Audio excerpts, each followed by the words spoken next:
encourage you, write an article about that. I'm sure people will be interested.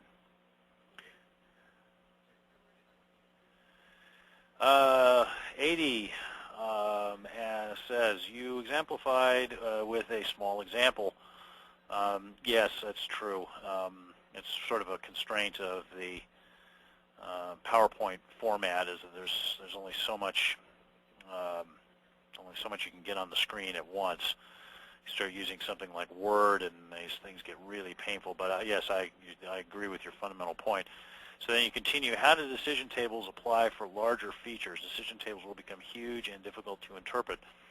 Are there any free tools that can manage and help with decision tables? Okay, well, that's true that the decision tables can get huge, but here's the thing to remember about a decision table is each column is pretty much independent of the others. Now, I say pretty much because there's this issue of the non-exclusive rules and there's possible combinations and so forth, but even those are tested independently. So what that means is that you really only have to read one column at a time when you're creating the tests. So even if it is 200 columns wide in such a case, I've never seen one of those in practice. I suppose it obviously can happen if you've got a lot of conditions that combine together.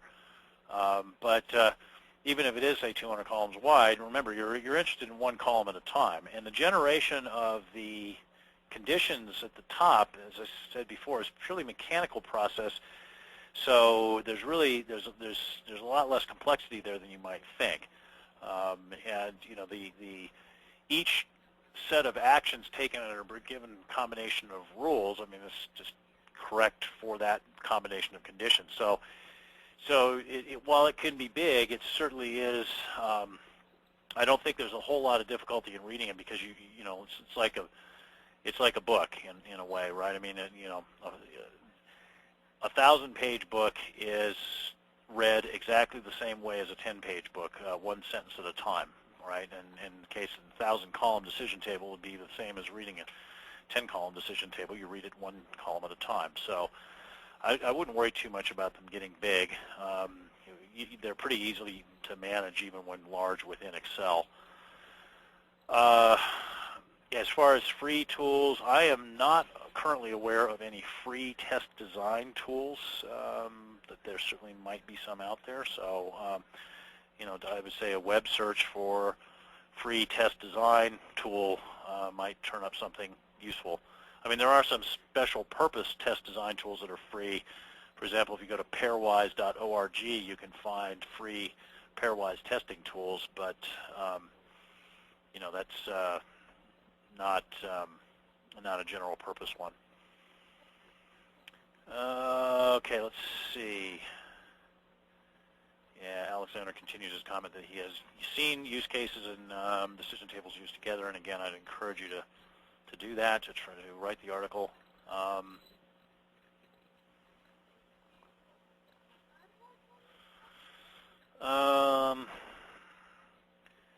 See, Ken has a comment here. Is there not a risk to collapsing cases that, although the business logic dictates the same action, the implementation has a defect on the condition indicated as do not care? Okay, Ken, that is a good point. Yeah. I mean, when you look at this and you look at a column or a pair of columns and you say, you know, this condition simply can't happen. You know, as we saw with some of the combinations in the example, you could say, well, it's just impossible and it's nonsensical. So, you know, imagine if you're testing an ATM, I mean, one of the conditions you would look at is whether the card is valid, and then the other thing you would look at would be, you know, whether the PIN is valid. Well, if the card is not valid, in other words, it's something like a driver's license or some other kind of card, or a card without any magnetic stripe at all, and it's just simply impossible for the PIN to be valid. Now, of course, it is possible that inside the code there's a Boolean condition that gets misset to say that you're dealing with a card which is invalid but a PIN which is valid, and I suppose that you could look at those nonsense combinations of conditions and try to figure out a way to force them to happen. But it's quite likely that the user interface is going to prevent you from creating those conditions, at least at the UI. So if you're testing at the code level, sure, maybe you can force that to occur.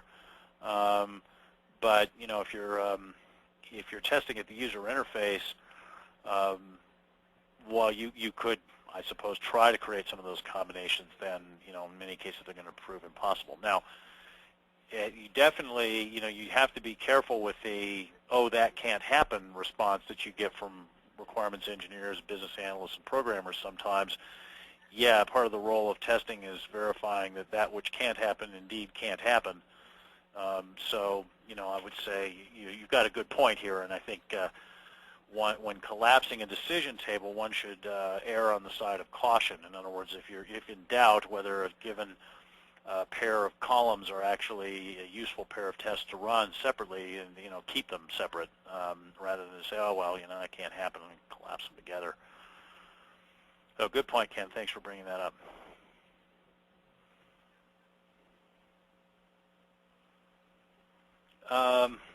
Let's see. Pavel says, "Thank you very much. You are quite welcome."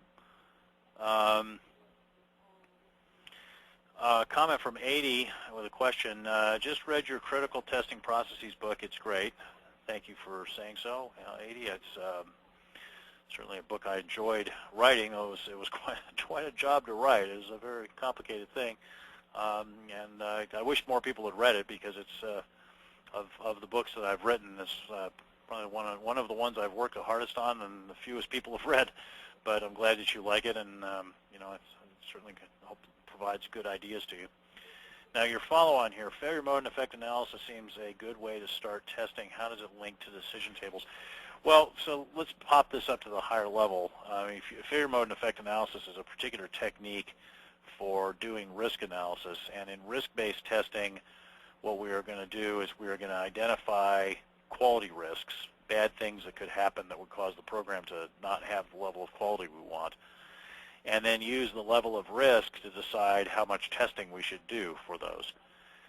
So the link there would be, let's say that we've identified a particular risk item, which is credit card processing is incorrect, okay, for an e-commerce site.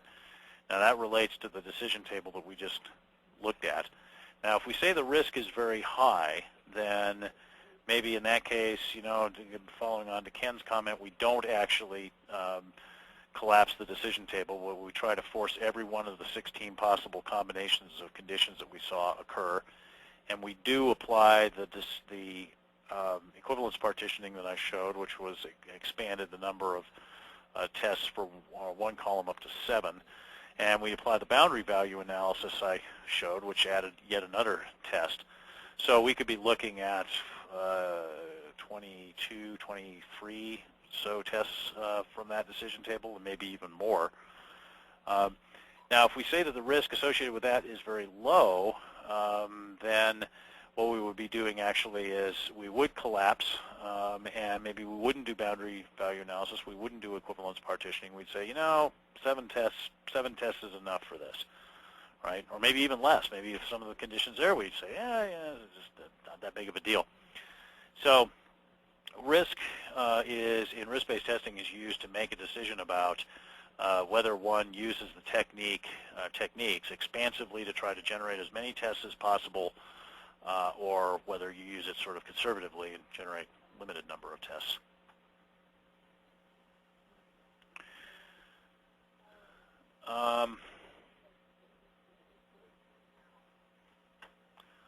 Let's see. A comment here from Mark. I've been on a project where the decision tables got big. We split them by common points of decisions and linked tables in a physical flow. So that would seem to make sense. Yeah, if we could say, okay, well, we make this set of decisions first, and then this set, and then this set, then that would certainly be one way of partitioning it. For example, if we have an e-commerce system where we go through a sequence of 3 screens to check out, then you, instead of putting all of the conditions associated with all 3 screens on a single decision table,